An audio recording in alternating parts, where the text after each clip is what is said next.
Hello, and welcome to the M.O.W. channel. Today, we're diving into the chilling story of Harold Shipman, the British doctor turned serial killer. Before we begin, please don't forget to hit subscribe and like, it really helps us a lot. Now, let's get started. On January 14, 1946, Harold Frederick Shipman was born to a truck driver, father in what appeared to be an ordinary working-class family, but his life's trajectory was destined to twist into darkness. Not because of his ordinary beginnings, but because of a traumatic event he witnessed at the age of 17. Shipman had always shared a particularly close bond with his mother, Vera Britton. When she was diagnosed with terminal lung cancer, his world shattered. During her agonizing final days, Shipman watched as a doctor administered morphine injections that allowed her to pass away peacefully at home. That moment was far more than just a heartbreaking memory of losing a loved one. What young Shipman saw was a doctor wielding absolute power over life and death. According to criminal psychologists, this experience planted the seed of his twisted psychology, transforming grief into a dark obsession. The notion of possessing the ultimate authority to end suffering mutated into a perverse desire to control life itself. In other words,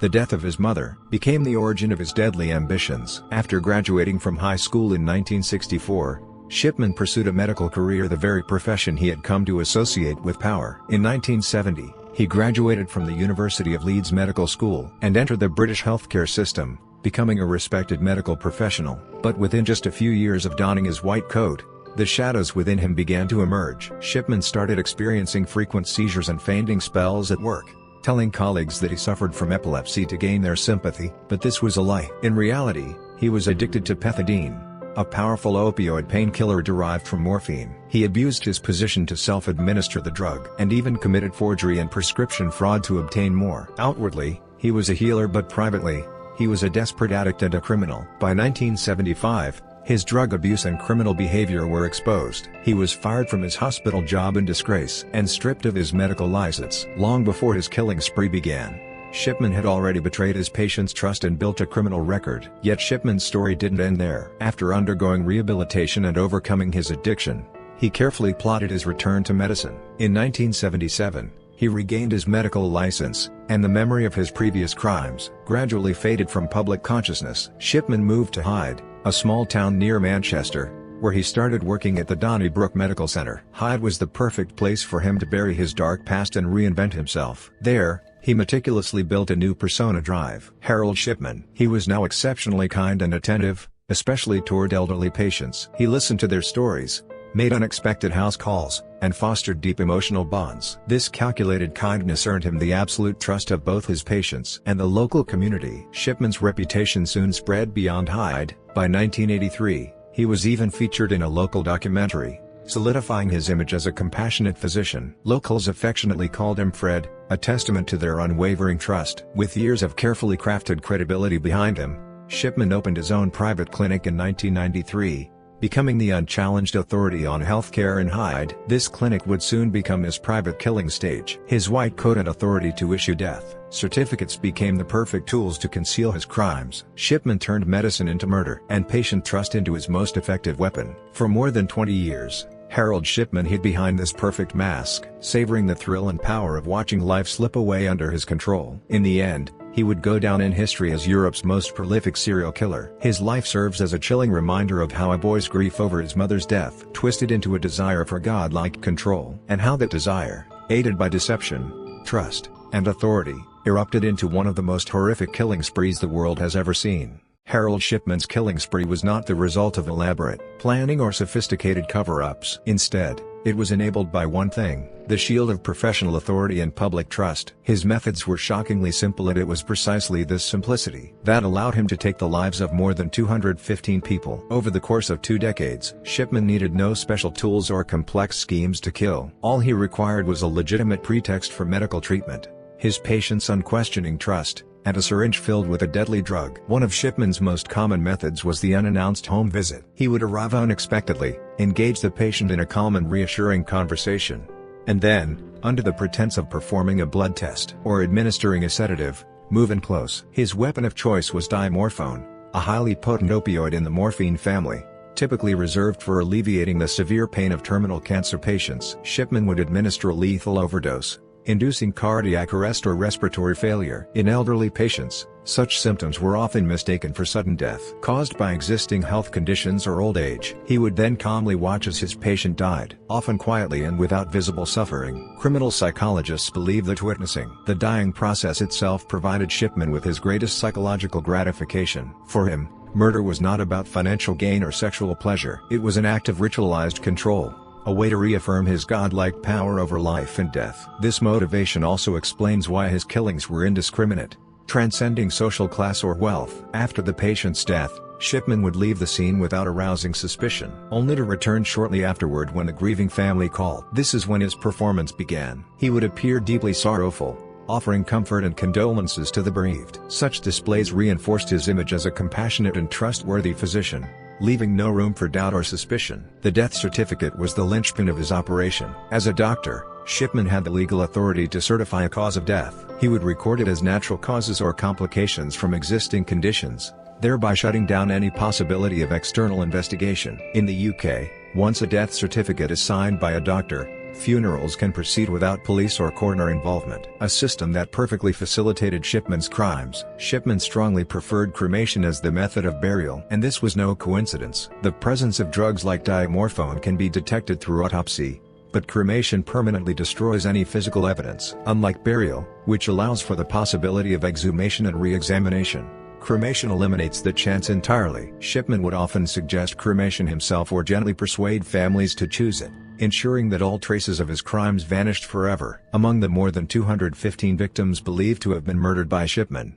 the vast majority were elderly women aged between 50 and 90. Many were widowed or lived alone, circumstances that reduced the likelihood of anyone questioning their sudden deaths. Investigators concluded that Shipman's murders were not motivated by financial gain. The one exception was the case of Kathleen Grundy, in which he was caught forging her will, but this was considered a rare mistake. Most of his killings were driven solely by the thrill and psychological satisfaction of exercising absolute control. A remark from one of Shipman's former colleagues, Drive, John Pollard, provides chilling insight into his mindset. He seemed to take pleasure in watching his patients die. Perhaps it was the feeling of holding the power of life and death itself that satisfied him. Shipman used his skills and authority exclusively to dominate death itself. His case stands as a grim reminder of how a distorted psychology, when combined with the power of a medical profession, can produce catastrophic consequences. His simple, repetitive methods expose deep vulnerabilities in the British healthcare system, while the unwavering trust of Hyde's residents became the strongest shield for his killing spree. Thanks to this carefully constructed system, Harold Shipman was able to manipulate and extinguish hundreds of lives entirely at his own will for more than 20 years. The first crack in Harold Shipman's unstoppable killing spree appeared in 1997, thanks to the keen observations of one woman, Debbie Bramwell, who worked as an assistant at a local funeral home in Hyde. Bramwell began to notice something unsettling whenever bodies of Shipman's patients arrived. At her father's funeral service, the deceased all shared a disturbing similarity. They were always well dressed, often found sitting peacefully in their homes or resting calmly on a chair. Typically, elderly patients who die of natural causes or sudden heart attacks show signs of distress such as pain, struggle, or disarray at the scene.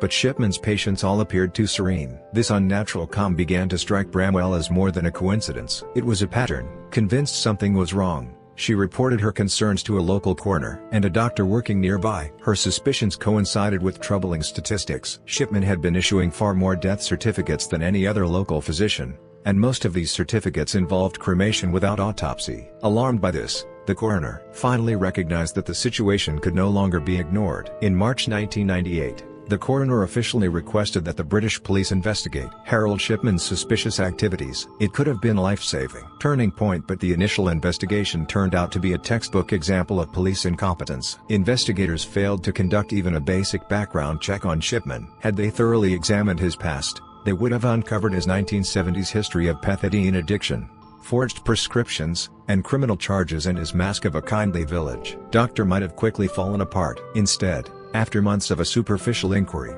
police concluded there was insufficient evidence and closed the case in April 1998. Tragically, this mistake allowed Shipman to kill at least 3 more patients in the weeks that followed. Law enforcement's negligence have cost more lives. Shipman's insatiable compulsion to kill would eventually lead to his downfall, triggered by a critical mistake. In May 1998, he murdered Kathleen Grundy, one of Hyde's most respected community figures. At 80 years old, Grundy was remarkably healthy and active, having even served as mayor of Hyde. Shipman killed her in his usual way, administering a lethal dose of diamorphine and recording the cause of death as natural causes on her death certificate. But this murder was different from the hundreds that came before. This time, Shipman's motives included greed, and that greed made him careless. He forged a will in Grundy's name, leaving her entire estate valued at $386,000, about $580 million at the time, to himself. The plan unraveled because of one crucial detail: Grundy's daughter, Angela Woodruff, was a solicitor. Her mother's sudden death was shocking enough, but the idea that she had left her entire fortune to her family doctor without even mentioning it to her daughter was utterly implausible. Angela immediately challenged the will's legitimacy and reported her suspicions to the police. Her persistence and legal expertise would become the fatal blow to Shipman's seemingly perfect crimes. As a result of Angela's relentless efforts,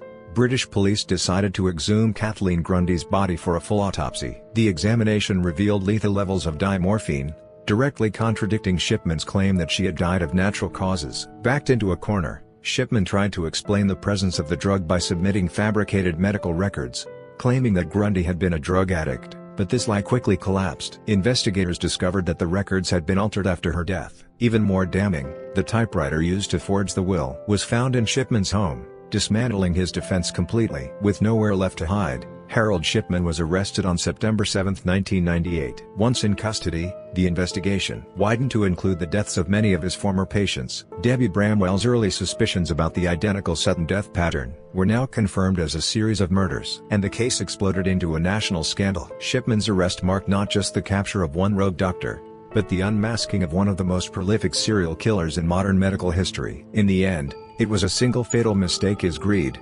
manifested in a forged will that brought an end to his 20-year killing spree. Ironically, the crime that deviated from his usual motives became the one that finally exposed him. Harold Shipman, who had been arrested in September 1998, stood trial at the Preston Crown Court in January 2000. The trial captured the attention of the entire United Kingdom. Despite the vast number of victims suspected to have died at his hands, the prosecution formally charged him with 15 counts of murder, including the killing of Kathleen Grundy. Prosecutors focused on proving that Shipman had betrayed the trust of his patients in the most malevolent way possible. The court heard compelling evidence, including the autopsy report showing diamorphine in Kathleen Grundy's system, forged death certificates, and falsified medical records that Shipman had tampered with after his patients' deaths. Particularly damning was evidence that he had manipulated wills to benefit himself, revealing the greed and deceit that lay beneath his carefully constructed facade. As a trusted family doctor, throughout the trial, Shipman remained unwavering in his denials. He insisted he had never killed anyone, and that his patients had died of natural causes or pre-existing conditions. He even claimed that the alterations he made to medical records were to protect patient privacy and explanation. The prosecution and public alike found absurd. His defense team argued that the prosecution's evidence was purely circumstantial and failed to establish a clear motive for murder. But the jury saw through Shipman's cold,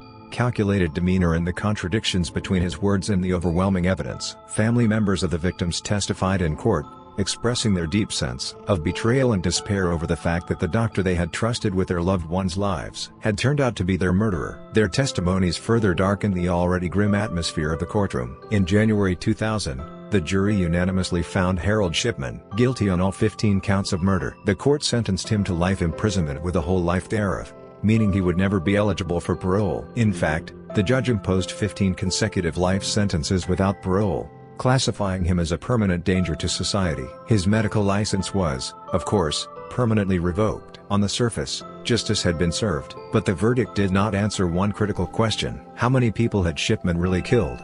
The conviction for 15 murders seemed to understate the true scale of his crimes, especially given the abnormally high death rates in Hyde during his years of practice. Public outrage and anxiety did not subside even after the sentencing. Many suspected that the number of victims far exceeded the 15, for which he had been convicted. The scandal threatened to erode public trust in the entire medical system. In response, the British government established a massive independent public inquiry, known as the Shipman Inquiry. Its purpose was not merely to re-examine his crimes, but to review all death records associated with Shipman's medical practice, and to identify systemic flaws in the healthcare system that had allowed his crimes to go undetected for so long. The inquiry was unprecedented in its scale and complexity. Teams of forensic experts, statisticians, and investigators examined hundreds of patient death records dating back to the beginning of Shipman's career. After months of exhaustive work, the results published in July 2002 stunned the nation once again. The inquiry concluded that Shipman had murdered at least 215 people, and when including suspicious deaths supported by credible evidence, the number could be as high as 345. This confirmed that Harold Shipman was one of the most prolific serial killers in modern history. The revelation of 215 confirmed murders presented a legal dilemma. Shipman had already received the harshest possible sentence, and Britain, having abolished the death penalty, had no further punishment to impose. Pursuing new trials for hundreds of additional murders would have had no practical effect. Ultimately, these additional cases were recorded only in the official inquiry report, without individual prosecutions. This decision brought further anguish to the victims' families, but the legal system determined that its priority had to shift from punishing Shipman to reforming the system that had allowed his crimes to happen in the first place. The case has since been remembered as an extreme example of how easily trust between doctor and patient can be exploited. The media covered the Shipman case relentlessly, prompting a nationwide reckoning. One newspaper editorial asked, "If we cannot trust our doctors, who can we trust?" and criticized the shamefully lax oversight of medical practices. Another op-ed declared, "It is now natural for patients to question their doctors, urging people to exercise their rights and seek second opinions without hesitation." The Shipman case not only highlighted the monstrous cruelty of one individual, but also exposed the systemic failures that allowed his crimes to go unchecked for decades. The ultimate goal of the Shipman inquiry was to restore shattered public trust, and to ensure that no killer in a white coat could ever emerge again. The horrifying truth of this case forever transformed the UK's approach to medical practice, patient safety, and the oversight of death certification. Harold Shipman, the serial killer who claimed hundreds of lives, was sentenced to life imprisonment for 15 murders and sent to Wakefield Prison, a high-security facility on the outskirts of London, on January 13, 2004, just one day before his 58th birthday. Shipman was found dead in his cell. He had hanged himself with a bedsheet, bringing a shocking and deeply controversial end to a life marked by cruelty and deception. While his suicide might appear, on the surface, to be an act of guilt or remorse, many analysts interpret it differently as one final act of control. Shipman had always derived a perverse satisfaction from controlling life and death. Just as he had refused to let his victims die naturally, he also refused to die helplessly in a prison cell. Stripped of all power in a tightly controlled environment, he exercised the last remaining form of control available to him, the power to decide his own death. One of the most widely accepted explanations for his suicide involves his relationship with his wife, Primrose. Even after his arrest, Shipman repeatedly claimed his innocence to her, insisting that he had done nothing wrong. But as the Shipman inquiry revealed over 200 victims, Primrose reportedly began to doubt his story. According to some reports, she wrote him a letter demanding that he tell her the full truth. Faced with the prospect of losing the trust of the one person he still cared about, Shipman is believed to have chosen death rather than be exposed as a liar. Death chose to silence himself, clinging to denial even in his final moments. A cowardly end that preserved the false reality he had created. For the families of his victims, Shipman's death meant that justice would never feel complete. Though he had been convicted of 15 murders, there would never be trials for the hundreds of other killings he was believed to have committed. What the families truly wanted was the truth and explanation of why their mothers, fathers, and grandparents had to die, and a sincere apology for the unimaginable suffering he had caused. But Shipman answered all of those questions with eternal silence. He took his secrets and his motives to the grave. His suicide robbed the victims' families of even the faintest hope of closure. Many were left in a state of anger and profound despair. Beyond the punishment of one man, the case raised far deeper questions for British society. How could one person murder more than 200 people over decades without anyone stopping him? Shipman's death was not just a personal tragedy. It became a symbol of the limits of justice and the difficulty of uncovering the full truth. The true conclusion of the Shipman case is not found in his suicide, but in the sweeping systemic reforms it triggered in the British National Health Service (NHS). The Shipman inquiry went beyond exposing a single serial killer. It focused on identifying and eliminating the systemic flaws that had made his crimes possible in the first place. The first major reform targeted the death certification process. Shipman had exploited his authority as a doctor to issue death certificates and falsify causes of death, thereby concealing his murders. After the reforms, the issuance of death certificates became subject to independent review, and in cases involving cremation, two separate doctors were required to examine and sign off on the documentation. This effectively closed off the cremation loophole that Shipman had used to destroy evidence of his crimes. The second major reform focused on monitoring and maintaining the competence of general practitioners. Despite Shipman's past, including a conviction for forging prescriptions and a history of drug abuse, he was able to resume his medical career with relative ease. In response, a mandatory revalidation and relicensing system was introduced for all doctors, including GPs. Physicians were now required to periodically prove their medical knowledge and clinical competence, and licenses could be suspended immediately if patient safety was at risk. This marked a historic shift from a system based on professional autonomy to one centered on transparency, accountability, and patient safety. The Shipman case also brought about a fundamental transformation in the doctor-patient relationship in the UK. Before the scandal, especially in small communities like Hyde, a family doctor was almost regarded as a member of the family, and their word was seldom questioned. But the revelation of drive death shattered decades of unquestioned trust. Media outlets and government agencies began encouraging patients to assert their rights. Patients were urged to seek second opinions without hesitation, and to demand access to their own medical records. At the same time, medical professionals were reminded of their ethical obligation to respond to patients' concerns without defensiveness or authoritarianism. This marked a critical turning point in the establishment of a patient-centered healthcare culture. However, despite these institutional changes and the strengthening of patient rights, rebuilding trust remained a long and difficult challenge. The atrocities committed by one man cast a long shadow over the medical profession, breeding suspicion toward countless dedicated doctors, and injecting a new atmosphere of caution and tension into healthcare environments. Harold Shipman never admitted his crimes and ended his life on his own terms,